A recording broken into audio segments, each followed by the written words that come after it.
Hello students, KD the मैथ्यूवर channel में आपका एक बार फिर से स्वागत है। और आज हम बात करेंगे कॉम्प्लेक्स नंबर यानी सम्मिश्र संख्याओं के पार्ट 8 की।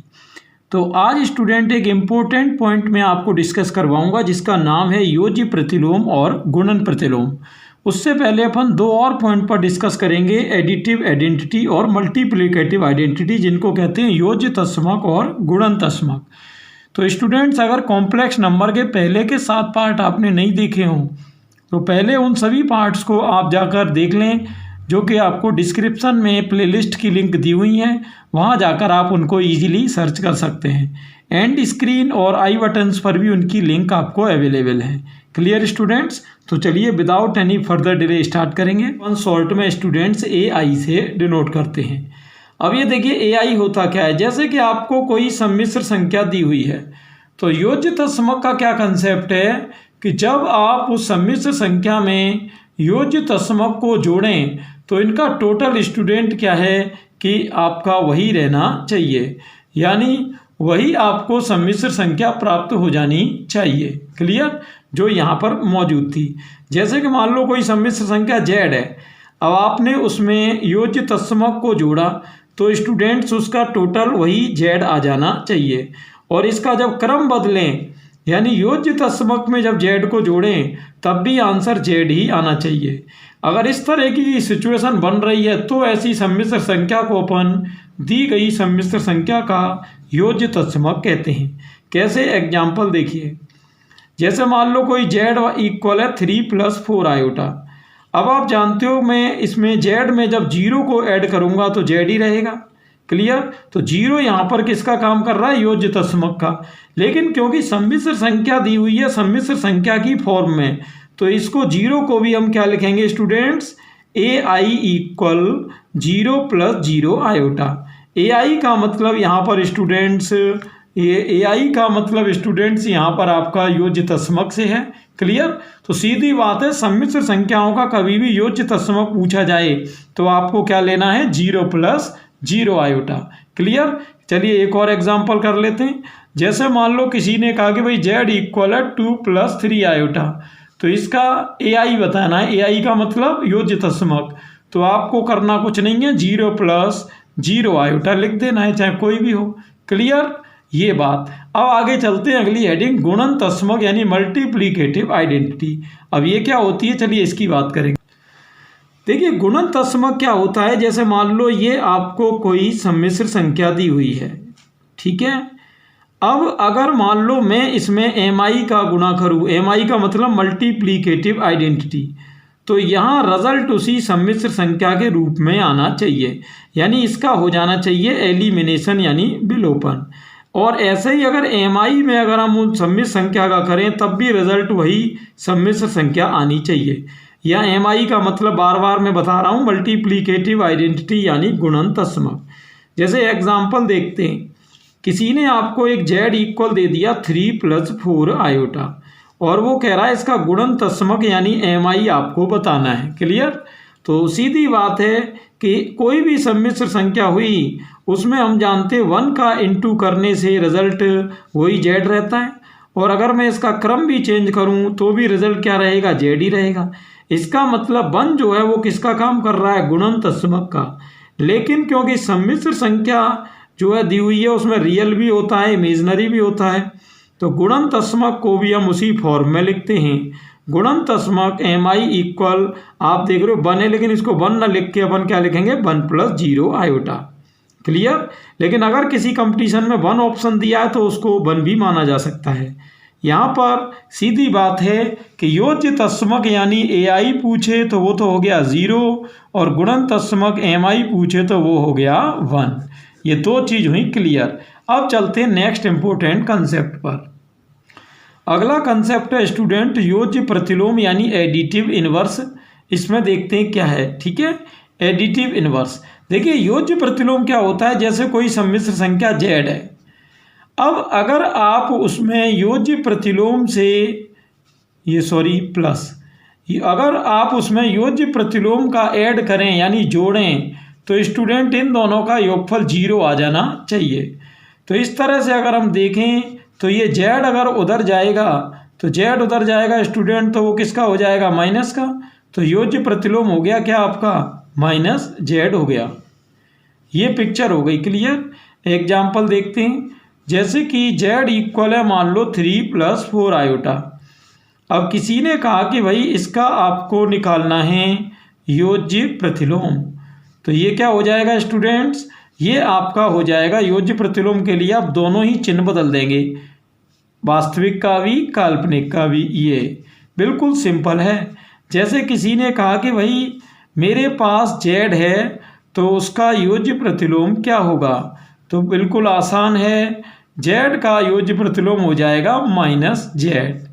ये बात है, बात आ गई आपकी समझ में। अभी मैं आपको इसके रिलेटेड कुछ एग्जाम्पल कराऊंगा प्रीवियस एग्जाम में आए हुए, तो अभी लेकिन उससे पहले एक हेडिंग और कर लेते हैं जिसका नाम है गुणन प्रतिलोम मल्टीप्लिकेटिव इनवर्स।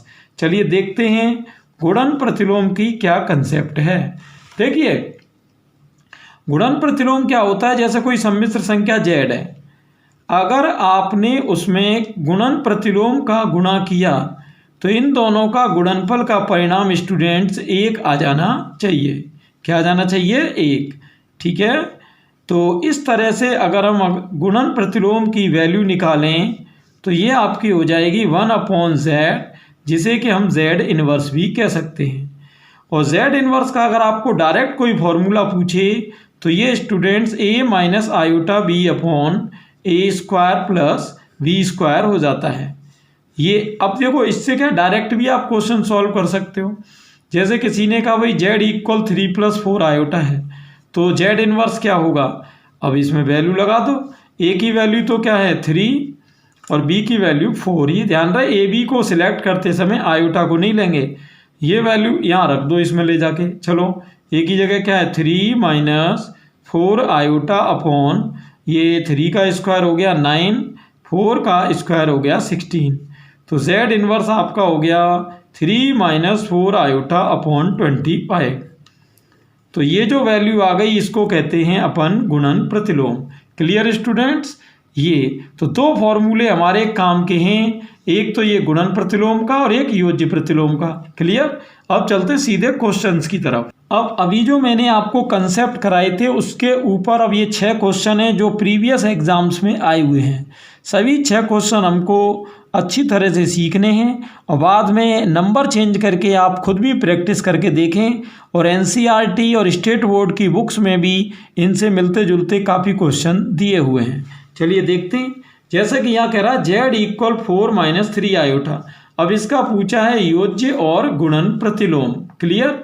यहाँ एग्जाम में ये ध्यान रखना कि प्रतिलोम पूछा है या तत्समक, ये दोनों अलग अलग चीज़ें हैं। यहाँ देखो सबसे पहले क्या है, ये मैंने a ले लिया आपका 4 और b ले लिया स्टूडेंट -3, ये ले लिया a और b। क्लियर। a और b ले लिया। अब यहाँ वो कह रहा है योज्य प्रतिलोम और गुणन प्रतिलोम। तो स्टूडेंट्स क्या है अपना कि योज्य प्रतिलोम जब भी पूछा जाए तो उसका फॉर्मूला होता है अपना -a - iota b। Clear. Formula आप डायरेक्ट याद रखें। तो -a की वैल्यू क्या है 4 - आयोटा b की वैल्यू -3। तो अब आप देख सकते हो माइनस माइनस हो गया ये प्लस का 3 आयोटा। ये तो हो गया योज्य प्रतिलोम। अब पूछ रहा गुणन प्रतिलोम। चलिए गुणन प्रतिलोम की बात कर लेते हैं। तो गुणन प्रतिलोम का फॉर्मूला होता है a - iota b upon a² + b²। इसमें ये वैल्यू डाल दो। a की वैल्यू क्या है 4 - आयोटा, b की वैल्यू -3 अपॉन a² + b²। तो इसका वर्क करेंगे 4 का 16 -3 का 9। तो स्टूडेंट फाइनल आंसर हो गया 4 + 3 आयोटा अपॉन 25। तो ये हो गया योज्य प्रतिलोम, ये हो गया आपका गुणन प्रतिलोम। क्लियर। अब चलते हैं नेक्स्ट क्वेश्चन की तरफ। अब आपका a की वैल्यू स्टूडेंट्स यहाँ दी है √5 और b की वैल्यू दी है 3। ये हो गया a और b। अब देखते हैं यहाँ पर क्या क्या सिस्टम है। तो योज्य प्रतिलोम की अगर मैं बात करूँ तो ये आपका होता है -a - आयोटा b, सीधा फॉर्मूला है। -a की वैल्यू √5 हो गई और आयोटा b की वैल्यू हो गई 3।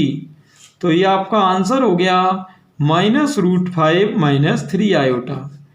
योज्य प्रतिलोम के बाद अपन बात करेंगे किसकी? गुणन प्रतिलोम की। तो गुणन प्रतिलोम का फॉर्मूला क्या है student? a minus iota B upon A square plus B square. अब इसमें भी आपको किसकी वैल्यू जमा देनी है? a और b की। तो a की कितनी है? √5 माइनस आयोटा इंटू बी की वैल्यू 3 अपॉन a का स्क्वायर। तो √5 का स्क्वायर तो 5 होगा, b का 3 का 9 हो गया। फाइनल आंसर लिख देंगे। फाइनल आंसर क्या हो जाएगा? √5 माइनस 3 आयोटा अपॉन 9 और 5 हो गया 14। तो ये आपका हो गया गुणन प्रतिलोम। क्लियर? अब चलते हैं सीधे नेक्स्ट पर।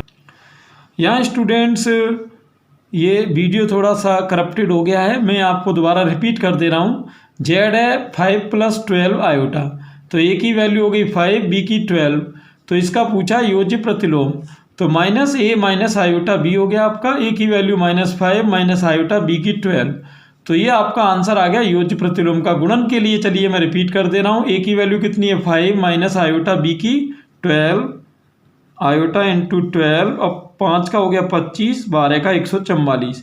फाइनल आंसर इसका नीचे लिख देंगे 5 - 12 आयोटा अपॉन 169। ये हो गया आपका गुणन प्रतिलोम। क्लियर? ये हो गया योज्य प्रतिलोम। अब चलते हैं पांचवें पार्ट पर। Z equal iota cube. Iota cube की वैल्यू हम जानते हैं क्या होती है? माइनस आयोटा, जिसे कि हम 0 - आयोटा लिख सकते हैं। तो यहाँ a हो गया आपका 0 और b हो गया -1। क्लियर? ये तो यहाँ देखते हैं अब क्या पिक्चर है। तो योज्य प्रतिलोम का मैंने आपको फॉर्मूला क्या बताया था स्टूडेंट? योज्य प्रतिलोम का बताया था -a - आयोटा b। तो ये तो 0 है तो छोड़ ही दो, और b -1 तो माइनस माइनस प्लस आयोटा हो गया आपका। अब गुणन प्रतिलोम की बात कर लेते हैं। तो गुणन प्रतिलोम के लिए आप इस फॉर्मूले में ये सब वैल्यू रख देंगे। तो ये कितना है? 0, b -1 तो माइनस माइनस प्लस आयोटा, ये हो जाएगा। z इक्वल 0 का देखते हैं।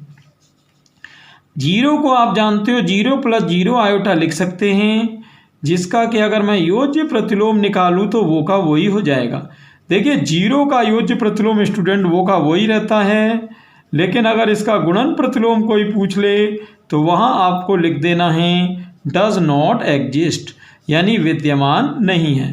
तो 0 का एयरफोर्स में इस बार आया था कि 0 का गुणन प्रतिलोम क्या होगा, तो वहाँ कई स्टूडेंट इसको 0 ही बता देते हैं। तो ये ध्यान रहे 0 का योज्य प्रतिलोम तो विद्यमान होता है, लेकिन गुणन प्रतिलोम विद्यमान नहीं होता। तो ये था स्टूडेंट्स एक इम्पोर्टेंट वीडियो।